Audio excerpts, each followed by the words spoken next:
Even native English speakers make all kinds of pronunciation mistakes, and that's okay. It's not a bad thing to make mistakes, but I do think it's a bad thing if you never try to improve or correct yourself if you have a feeling that the way you're saying a word might be wrong. If people are looking at you like, what did you just say? Or if you notice someone else saying a word a different way, you might ask, hey, is that way correct or is the way I'm saying it correct? Anyway, we're gonna dive into a few commonly mispronounced words. And if you are an English language learner, like English as a second language, I hope that this gives you some motivation, because the average native English speaker is making these mistakes all the time. So if you can say these words correctly, you're going to be speaking better than a lot of natives. All right, so let's jump in. The first word is library. A lot of people forget that R. It's actually library. Another one I've heard a lot and actually seen in some reels and TikTok videos recently is axe, like an axe to cut down a tree, a sharp, tool, but it is used as the verb to ask. So ask is to ask a question, axe is the tool. Sometimes people say mine, like mine and yours, as mines. It's mines. Mines would be the plural of a mine, like where you can mine coal or other minerals. So remember, if you're talking about something that belongs to you, it's mine, no S at the end. Let's talk about espresso. Okay, people are confusing the word express, like fast, and espresso, a caffeinated beverage, which I love. So it's espresso, not expresso. Another one similar to this is people will say especially. It's especially. I'm not sure where they're getting especially. Maybe it just, you know, when you say words quickly and you hear them really fast, sometimes it's just hard to catch. Anyway and anyways. A lot of people say anyways, but it's not really a word. I don't know why we're adding extra S's to the end of words like mines and anyways. You don't need it.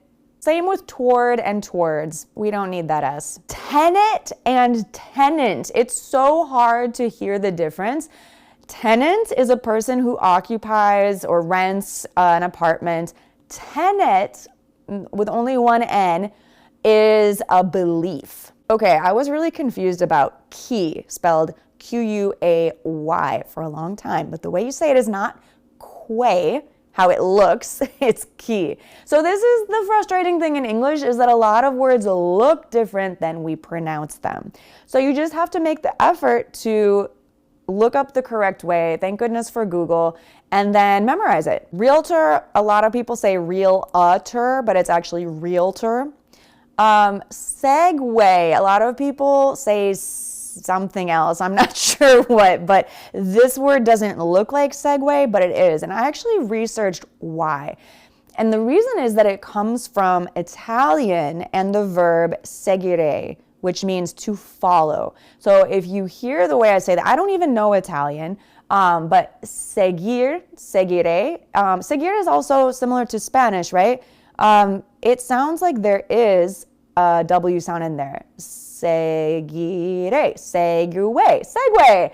Okay, so if you understand the etymology of words, which I think is fascinating, it can actually help you understand why we pronounce words the way we do. For example, words that we borrow from French, like cachet. It's not cachette, it's cachet. Or if you're going skiing, you might go in the chalet, not the chalet. Or ballet. I don't know who says ballet, but it could be confusing the first time you see the word. Forte is something that someone is strong in. However, the word foyer is also from French, like the last few words, but we do pronounce it foyer and not foyer.